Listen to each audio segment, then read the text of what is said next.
Sunday आज सुट्टी आहे, त्यामुळे आज मी मार्केटला इथे आलो आहे. म्हटलं आता आज भाजी वगैरे होते. या ठिकाणी येऊन पाहतोय तर मंडईमध्ये जवळजवळ गुडघाभर जवळजवळ एवढं पाणी भरलेलं आहे. त्यामुळे आता प्रश्न असा निर्माण झाला आहे की आता या ठिकाणी भाजी कशी काय घ्यावी.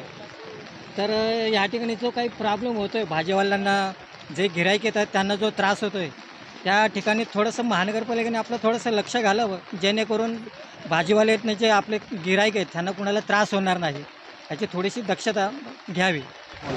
पाणी मंडईमध्ये खूप वाढलेलं आहे. 8-10 दिवस झाले पाऊस जसा पडतोय तसं लोक काही यायला कबूल नाही. आमच्या आगुडगे इतकं पाणी साचलंय, सगळा रोगराई जर पसरला तर आम्ही काय करणार इथं.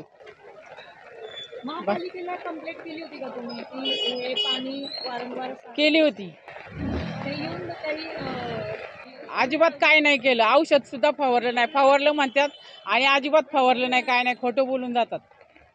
काही नाही आहे, पाण्यामुळे ये जा करायला भाजीला वगैरे घ्यायला वगैरे अडचणीचं होतं. काय अडचणी निर्माण होतात तिथे तुम्ही भाजी घेण्यासाठी येतात? हो, कारण की त्यात कसं आहे, पाण्यामुळे हा रस्ता क्रॉस करायला थोडा अवघड पडते, स्लिपरी झालं असं थोडंसं वाटते पाण्यामुळे. ते आज सगळे भाजी मंडईमध्ये एक दोन दिवस सुट्टी असते, शनिवार रविवार किंवा रविवारी सुट्टी असते, तर आज गर्दी होते. आणि आज तुम्ही बघाल तर इथे पूर्ण पाय भिजेल असं पाणी आहे. कसं जायचं आम्ही ते भाजी घ्यायला, आणि परत म्हणजे ह्याच्यात पाय टाकला, उद्या काय चावलं काय झालं, पाणी एवढं खराब आलंय, त्या भाजीवाल्यांनी पण कसं भाजी विकायची. त्याच्यासाठी काहीतरी म्हणजे ड्रेनेजची सोय करावी, ही अपेक्षा आहे. मी चिंचवड भाजी मंडईचा अध्यक्ष म्हणून गेली 10 वर्ष काम बघतोय.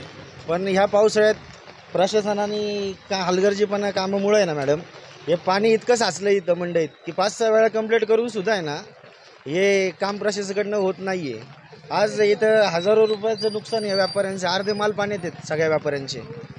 प्रशासनाला जाग कधी येणार आहे, अख्खे माल पाण्यात बुडले येणार आहे का.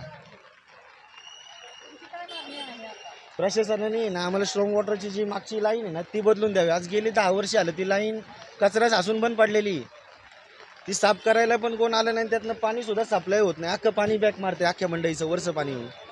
रस्त्याचं पाणी येऊन गुडघ्यापेक्षा जास्त पाणी इथं आज साचलंय.